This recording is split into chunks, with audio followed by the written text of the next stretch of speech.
शाकत द्वीपीय ब्राह्मणों के यज्ञ अनुष्ठान संबंधी पूर्व चर्चा में सन 1952 में कवर्धा में राजा धर्मराज सिंह के यज्ञ में अधिकार अनधिकार की चर्चा में श्री करपात्र स्वामी जी के द्वारा निराकरण किया गया कि अथ शाकत द्वीपीय ब्राह्मणा नाम अतीव महत्व पूज्यत्व स्वस्पष्ट में वोक्तम। निर्णय सिंधु के तृतीय परिच्छेद का उत्तरार्ध। ये निर्णय सिंधु की प्रति हमारे पास इन्होंने दी है। इसके उत्तरार्ध में, तृतीय परिच्छेद के उत्तरार्ध में धर्म सम्राट स्वामी करपात्री जी महाराज के हाथ का उनके स्वयं की कलम से लिखा गया वाक्य विद्यमान है। पूरा लेख है और लिखा है, अथ नहीं है, अत्र है।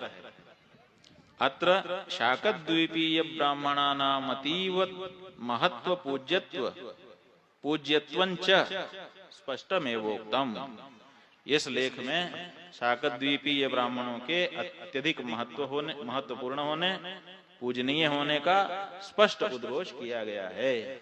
तो ब्राह्मणों की जितनी भी श्रेणियां हैं, हजारों हैं, उन हजारों श्रेणियों में हर ब्राह्मण अपने आप को सबसे ऊंचा समझता है और ऐसा समझने में कोई बाधा नहीं है। क्यों? क्योंकि ऐसा समझेगा तभी वो छोटे आचरण से बचेगा, ऊंचा आचरण अपना समाज का बना करके रख सकेगा। इसलिए शाकत द्वीपीय जो ब्राह्मण हैं, उनके अंदर भी जो श्रेष्ठता का अभिमान है, यही अभिमान उनको आज भी पतन से बचाए हुए है। और इस अभिमान को अगर हमने तोड़ दिया तो उनका पतन होने में विलंब नहीं लगेगा। इसलिए हम लोग ब्राह्मण मात्र श्रेष्ठ है। उनकी श्रेणियां तो व्यवहार की दृष्टि से अलग अलग हैं। और फिर श्रेणियों में ये होता है कि किसी समय किसी श्रेणी के बारे में प्रसिद्धि हो जाती है, उस समय उसकी बहुत ऊंचा आचरण रहा तो बहुत ऊंचे मान लिए गए, लेकिन बाद में भी उसी आचरण को बनाए रखेंगे इसकी क्या गारंटी।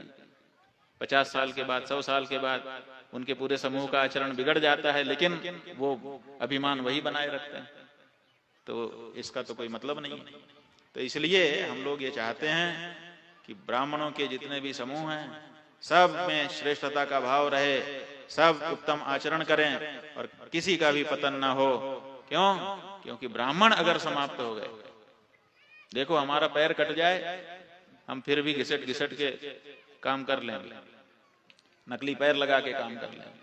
हाथ कट जाए तो मुंह से इधर उधर करके गांठ खोल लेंगे, है ना।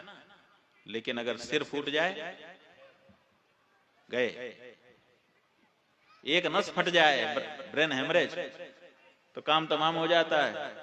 तो इसलिए सनातन धर्म का सिर है ब्राह्मण।